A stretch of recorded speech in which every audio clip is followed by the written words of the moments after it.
Lecture de la lettre de Saint Paul apôtre à Philémon.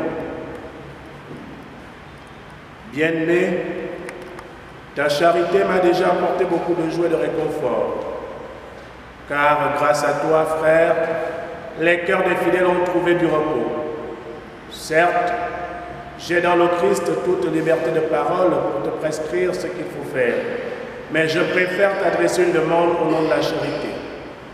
Moi, Paul, tel que je suis, un vieil homme, et qui plus est prisonnier maintenant à cause du Christ Jésus, j'ai quelque chose à te demander pour Onésime, mon enfant, à qui en prison j'ai donné la vie dans le Christ.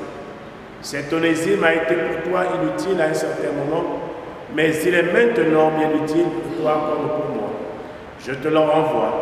Lui qui est comme mon cœur, je l'aurais volontiers gardé auprès de moi, pour qu'il me rende des services en ton nom, à moi qui suis en prison à cause de l'Évangile. Mais je n'ai rien voulu faire sans ton accord pour que tu accomplisses ce qui est bien, non par contrainte, mais volontiers. S'il a été loin de toi pendant quelque temps, c'est peut-être pour que tu le retrouves définitivement, non plus comme un esclave, mais mieux qu'un esclave, comme un frère bien-aimé. Il est vraiment pour moi. Combien plus le sera-t-il pour toi, aussi bien humainement que dans le Seigneur. Si donc tu estimes que je suis en communion avec toi, accueille-le comme si c'était moi. S'il t'a fait du tort ou s'il te doit quelque chose, mets cela sur mon compte. Moi, Paul, j'écris ces mots de ma propre main. C'est moi qui te rembourserai.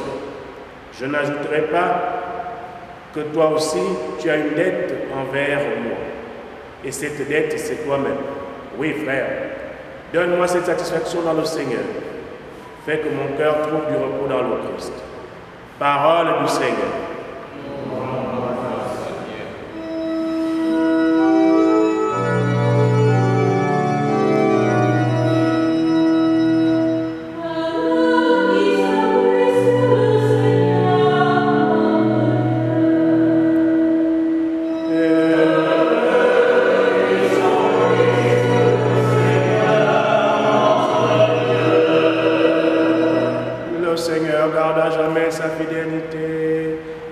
Justice aux opprimés, aux affamés donne le pain, le Seigneur délie les enchaînés.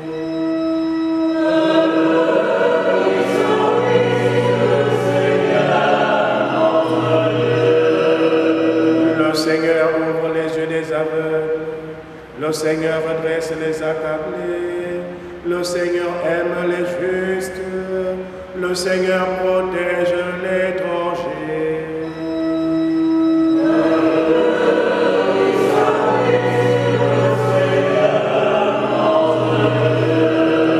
Il soutient la veuve et l'orphelin. Il égare les pas du méchant. D'âge en âge, le Seigneur régnera. Ton Dieu aussi pour toujours.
En ce temps-là, comme les pharisiens demandaient à Jésus quand viendrait le règne de Dieu, il prit la parole et dit: la venue du règne de Dieu n'est pas observable. On ne dira pas: voilà, il est ici, ou bien il est là. En effet, voici que le règne de Dieu est au milieu de vous. Puis il dit aux disciples: des jours viendront où vous désirerez voir un seul des jours du Fils de l'homme, et vous ne le verrez pas. On vous dira: voilà, il est là-bas, ou bien voici, il est ici. N'y allez pas, n'y pourrez pas. En effet, comme l'éclair qui jaillit illumine l'horizon d'un bout à l'autre, ainsi le Fils de l'homme, quand son jour sera là.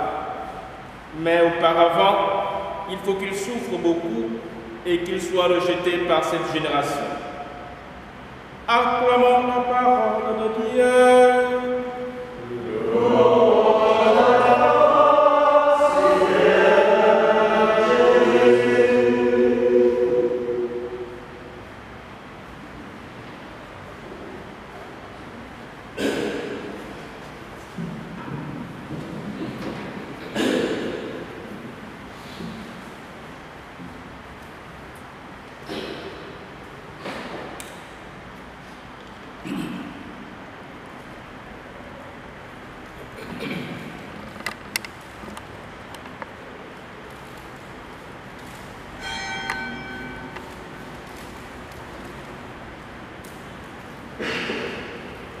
Chers confrères dans l'épiscopat, chers abbés, chers choristes, à la question des pharisiens sur le moment de l'avènement du royaume de Dieu, la réponse de notre Seigneur Jésus-Christ est riche d'enseignements. De prime abord, c'est une question qui manifeste notre volonté de maîtriser. Mais Jésus se dévoile à toute réponse, car Dieu ne se tient pas là où nous l'attendons, où nous voulions l'établir par nos seules forces. C'est plutôt lui-même qui s'établit où il veut et quand il veut. La réponse de Jésus nous montre à suffisance que l'établissement du règne de Dieu se fait lorsque nous renonçons à tout maîtriser au profit de la maîtrise de Dieu. Le refrain du psaume disait à cet effet: l'heure qui s'appuie sur le Seigneur et s'affermit. Quand on laisse Dieu tout maîtriser en chacun. Ensuite, la réponse de notre Seigneur Jésus-Christ nous dit que la venue du règne de Dieu n'est pas observable, justement parce qu'elle est fondamentalement au-delà de notre réalité purement matérielle qu'elle assure. Et ce n'est pas parce que l'œil ne voit pas une chose que cette chose n'existe pas, car il faut plus que les yeux pour prévenir le mystère divin en train de se déployer au milieu de nous. Nous voyons bien ici une invitation à privilégier la dimension spirituelle. Cette dimension spirituelle qui est d'ailleurs de façon prioritaire notre spécificité dans ce que nous avons à être et à faire dans le monde.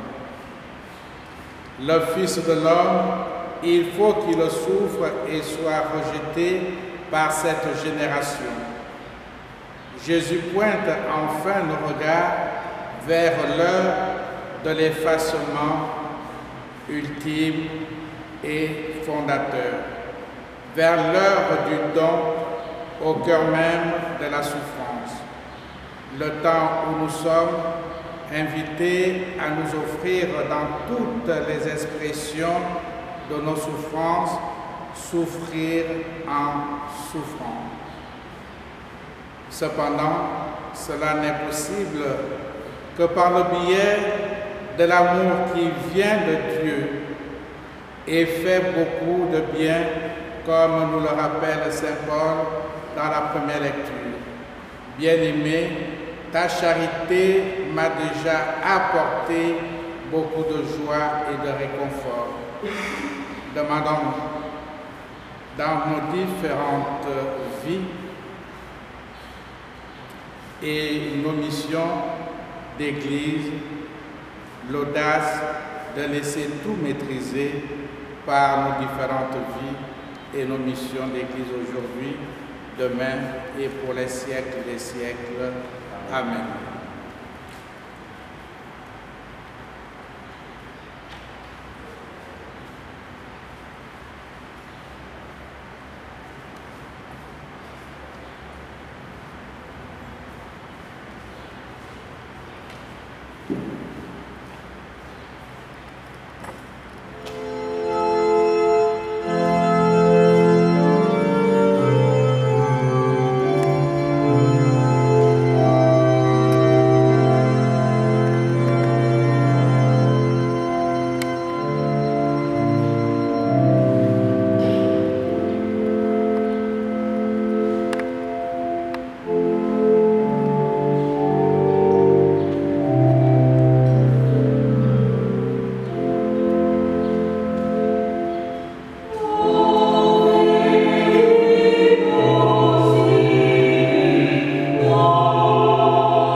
par ton Fils bien-aimé Jésus-Christ.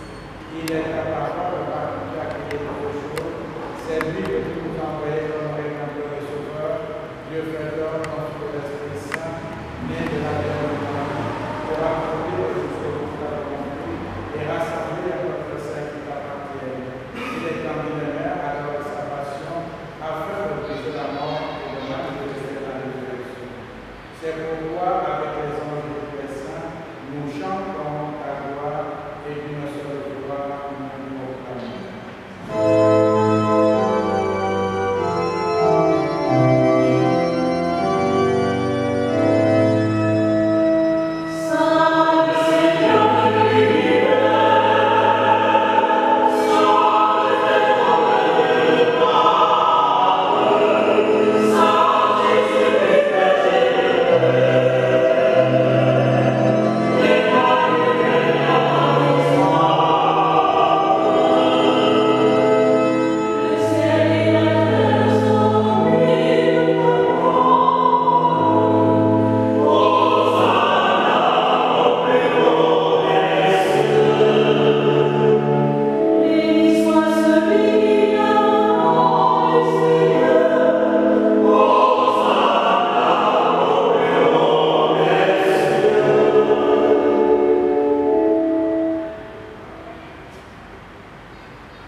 De même, après le repas, il leur prit la coupe.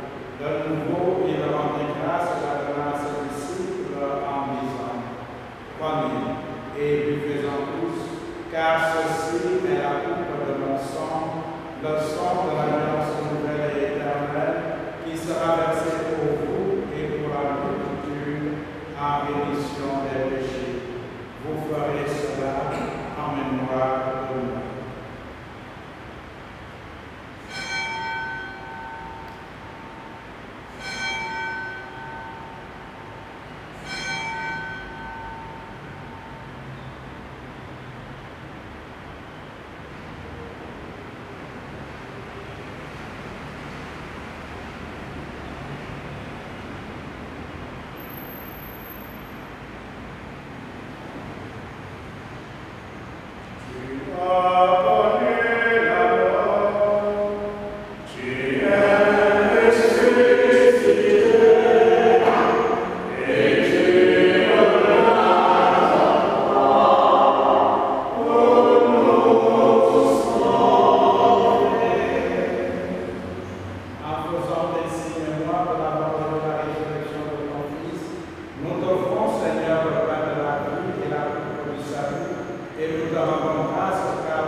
Souviens-toi aussi de nos frères et sœurs qui se sont endormis dans l'espérance de la résurrection, et souviens-toi dans la miséricorde de tous les défunts. Sans frères, nous implorons ta bonté. Permets qu'avec la Vierge Marie, la bienheureuse Mère de Dieu, avec Saint Joseph, son et tous les saints qui ont fait ta joie au message, nous ayons part dans la vie éternelle et que nous chantions ta louange et ta gloire par ton Fils Jésus le Christ.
Prions encore au Seigneur.